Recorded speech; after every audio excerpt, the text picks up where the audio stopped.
Hello and welcome back to Boxing Social in association with Betfred. My name is Ayman. We're here at the Matchroom Boxing Gym with the one and only Conor Benn, who's getting ready to take on Chris Van Heerden. First of all, Conor, how's life treating you? Great, mate. Couldn't be better. Brilliant to hear. Let's jump straight into it. So April 16th, Chris Van Heerden. First of all, there's a lot of names in the mix, Conor, in terms of potential opponents. Settle on Chris Van Heerden. Why Chris Van Heerden? Why Chris Van Heerden? Because he presents different struggles, different skill sets to anyone I've fought. Obviously, he's first Southpaw on paper that I've fought. He's former world champion. Just come off a technical draw of Jaron Boots Ennis. Hope people are tipping to be a future pay-per-view, pound-for-pound star. So, I really plan on raising the bar again and demonstrating different skill sets in fighting a Southpaw. You mentioned obviously the Southpaw test. Do you look to tick those boxes before you step up onto world level? People are clamouring for you to get there. Do you look to, in your mind, tick those boxes off before you're ready to step up to that level? Most definitely. I mean, Southpaws are different altogether. You cross that bridge when it comes to it. We've got to the part of the bridge where we're going to cross it now, and it's a box ticked off. You've got to remember I haven't had a massive amateur background, so there's loads of styles left for me yet to figure out, and that's exactly what we're doing. But I plan on overcoming any obstacle they put in front of me.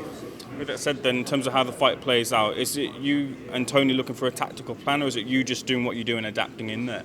Adapting. Don't get me wrong, I've had unbelievable Southpaw sparring this whole camp, and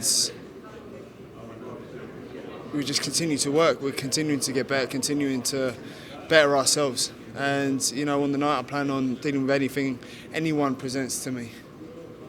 In terms of kind of your path, you hold the WBA Continental title, it's a defence of that title. Is that the path that we can expect you to take? There are two title holders in the division, one being Ugas and the other being Batayev.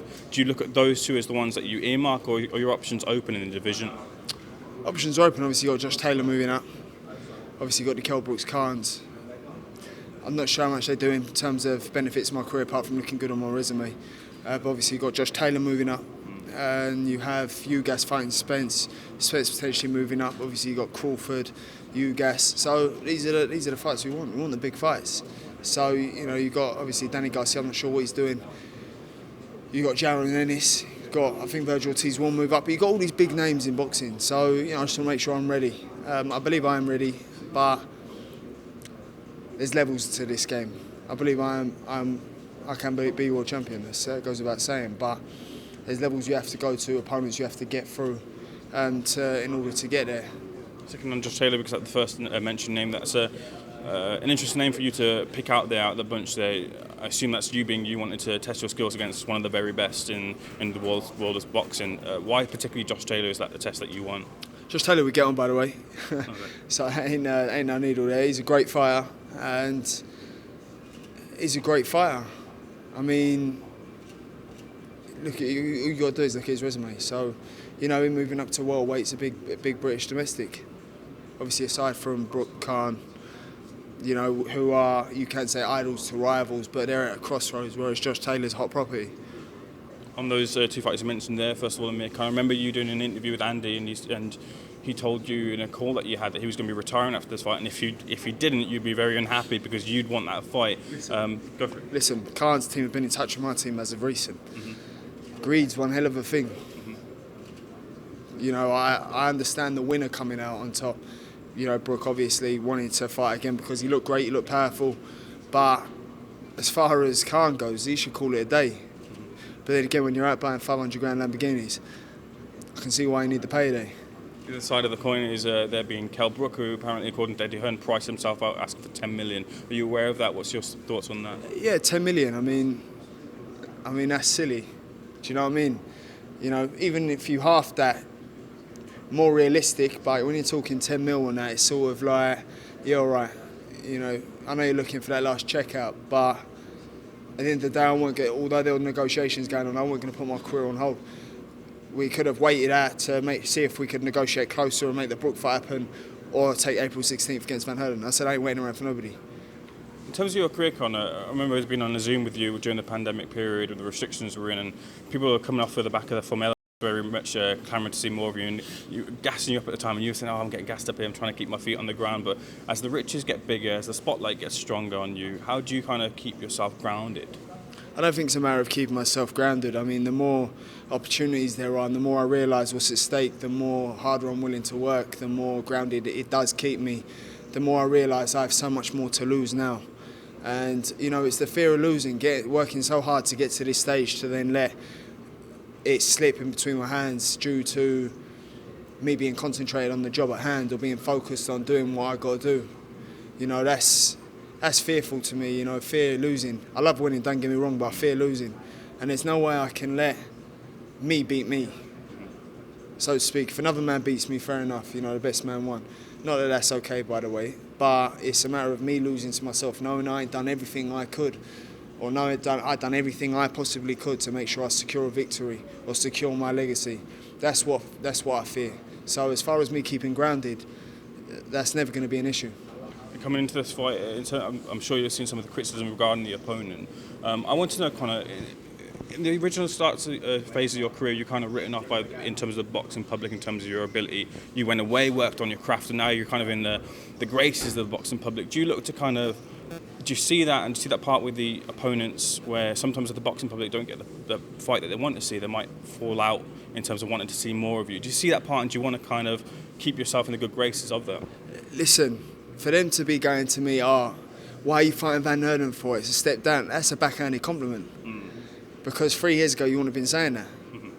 Do you know what I mean? So for you'd say to me, a former world champion who's come for technical draw with Jaron Ennis, then obviously lost Errol Spence, to then say to me, why are you fighting? It's a backhanded compliment. You know, and that's the way I got to look at it. If it was the public's way, I would have fought Kell Brook in my 5th fight. So, you know, I've just got to work on my progression. And what the public don't allow you to do is progress. You know, they want me in 50-50 fights earlier in my career, but the whole point of learning fights is you learn. So when you get to that stage, you are ready. You're ready for whatever the world champion presents. To get to that world title, there's so many lessons that you've got to be learning. You've got to take your time in boxing, in any sport really. You know, so I'm going to take my time. I'm going to grow. I believe I can be world champion. I believe I will be world champion this year. But if I didn't have the learning fights I've had, I wouldn't be where I am now. You need the learning fights, especially with the lack of amateur background. Any fighters coming on, you need the experience because the pros are a completely different ballgame. A couple of thoughts on some fights, one maybe a big one, Spence versus Ugas. Your thoughts on that one? Could it be that one too many at the weight for Spence? Obviously, Spence had his injury as well. You know, he's talking about moving up in weight. So could that be a factor in a fight? Normally, some fighters have that fight one too many, like Josh Taylor, for example, and one too many where it just takes too much out of him. I believe Spence will come out on top. I don't believe it'll be easy, though. Someone who's been calling you out versus a fighter who you'd offered a fight for, Marcus Jenkins. Your thoughts on that one? Marcus Jenkins. It's hard because it's a matter of what Chris Jenkins has left. Obviously, he lost to Eckersman quite convincingly, got stopped. And then obviously just fought Idongo, beat him. Then you can see Idongo's way over the hill. So it's, you know, Marcus should really win the fight. But I'm still not convinced on his boxing ability just yet. In terms of, you know, his defeats, well, not defeats, in terms of him getting dropped by Charlton and not looking great in his last performance. I think it's a really, really, you know, 50-50 fight. Joshua Boachi versus Craig Richards, someone you know very well here. What are your thoughts on that one too? I'm going to have to back Craig. I believe Craig has the experience. I think mentally he has the leg up in terms of being in there with Bivol, in terms of being in there with these sort of opponents. You can't help but learn and grow. And, you know, if you can deal with Bivol, well, I know he didn't get the win. Maybe started off a little bit too late, but then again, when you're in there with someone who people are tipping to be the, you know, a dangerous, heavy-handed fighter, you know, you're going to take your time leading to the round. Maybe start the fight a bit too late, but you know, he knows that now. That's in his bank. Do you know what I mean? You know he can do it flat out with a guy who's now fighting Canelo. So I think he does have the leg up. I'm obviously going to I'm backing Craig. Two final things from me. First of all, that being April 16th, you step in the ring with Chris Van Heerden. Tell me what happens. I get a victory all day long, twice on Sundays. And final thing from me, Conor, I don't know if you know, if you're a horse racing fan, the Grand National's coming up. I've got a list of names here. I'd like you to pick a name for me and tell me why you pick a name. First thing that stuck out to me was Run Wild Fred, because I feel like if I was a horse, that's what I'd be called. Not Run Wild, Conor. Nah, Conor, thank you so much. come on. Thank you so much for speaking to Boxing Social. All the best when you fight with Chris Van Heerden. Thank you so much. Appreciate it.